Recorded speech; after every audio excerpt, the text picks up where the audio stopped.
Thank you for joining me in this lecture, The Importance of Listening, in which we want to discuss how to listen to the other person and how to help the other person speak. When listening to the other person, in normal conversations, our silence is often merely an interlude as we prepare to speak. That is, when we are silent, we are not listening to the other person. We are getting prepared to speak to that other person, thinking about the next thing we're going to say. In oral history, the interviewer must go beyond that, listening to both the language of the other person and to the silences of the other person. Ultimately, the interviewer becomes adept at drawing out the narrator's truth. Now put truth in quotation marks, because such truth as the narrator brings has many facets and many aspects. One of these is validity. Validity is the idea that an account is internally consistent, that later in the interview the person is saying the same sorts of things, telling the same stories as earlier in the interview. A second aspect of truth is reliability. That is, how closely to outside sources does the interview adhere. Colloquially, we call reliability accuracy, factual accuracy. The third is authenticity. And though it's an important aspect of written communication, we don't talk about it very much. When we're talking about written communication, we talk about it a lot more when we're talking about oral communication. So what is authenticity? Well, it's a word that's been bandied about so much that it's become trendy. A few years ago, it was used pretty relentlessly in advertising, so it became rather meaningless. Nevertheless, it means the account real and true to the speaker's inner core and life experience. Is it coming from that speaker? Is it expressing that speaker's truth? And you may think that a speaker would of course be authentic, but many times the narrator is speaking a truth they think they know. They're speaking a truth that might be partially created by someone else or by other things. And one of those things that interferes with authenticity is language itself. Language, according to Anne DeVere Smith in Talk to Me, creates a fiction.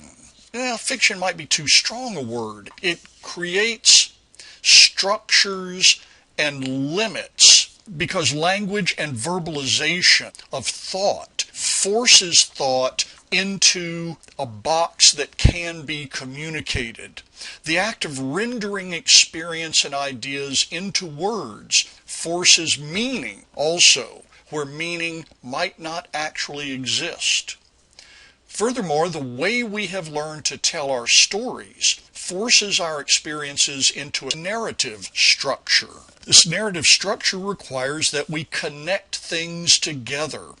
It forces us to exclude incompatible information, and it often allows us to include items not of our own experience. Again, in her book Talk to Me, Anne DeVere Smith writes that she seeks the point at which a person's language actually fails them. And that person has to become more creative than they would have imagined in order to communicate. That is, to her, the point at which people reveal themselves. Often we use language rotely, or as she says, as a mask. Often we do not move beyond what we feel comfortable expressing. Expressing thought authentically is so important that many critics have in the past risen up against the homogenizing effect of things like radio and television. They believed people would learn to speak and then to think according to broadcast language. Local people would then lose their regional identity and begin to think like others across the nation, and this idea was not particularly far-fetched. It tended to come true. This emerged from a long line of criticism in the United States. Back when Noah Webster, for example, released his Dictionary of the American Language in the 1820s, many critics believed it would make Americans spell like other Americans and like an authority, the dictionary. Then it would make them think alike, and it would make them think like the authority, Noah Webster. Another aspect of listening that is important to oral historians is active listening. Active listening is the act of helping the narrator articulate the story. Hugo Slim and others in your reading discuss ways to do this active listening in the reading. They suggest that the interview questions themselves help narrators remember and articulate their stories. They suggest that photographs and material props work the same way. Photographs can help you frame an interview and help you draw out the narrator's truth. For example, I worked with one sailor who was on submarine service in the 1970s, and I ended up taking 9 hours of interviews from this guy. We stayed on track for 6 of those hours because I had access to his slide collection. I chose 90 of his slides out of a possible 200 to 250. And while we were interviewing, we played these slides on a projector. So we were sitting side by side with the projector between us and the microphone between us, and as we would look at a slide being projected, I would ask questions and he would fill me in on what's going on with that slide. Now, the slide was just a prop. It was just the beginning.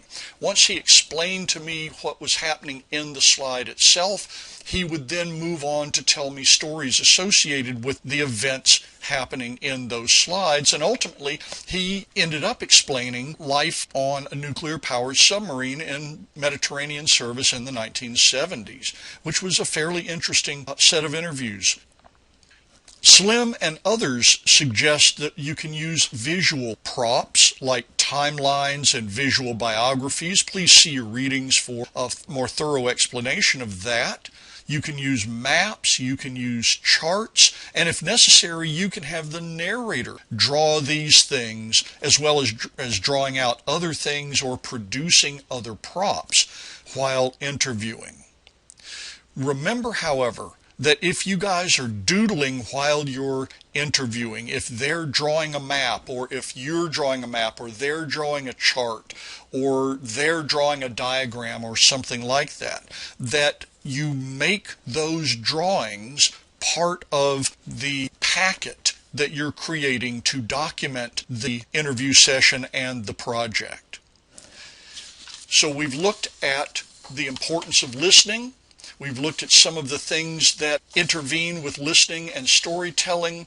We've looked at narrator's truth being one of validity, reliability, and authenticity, and we've discussed a few mechanisms by which you can listen actively to the narrator. This ends this current lecture, and I thank you very much for your attention.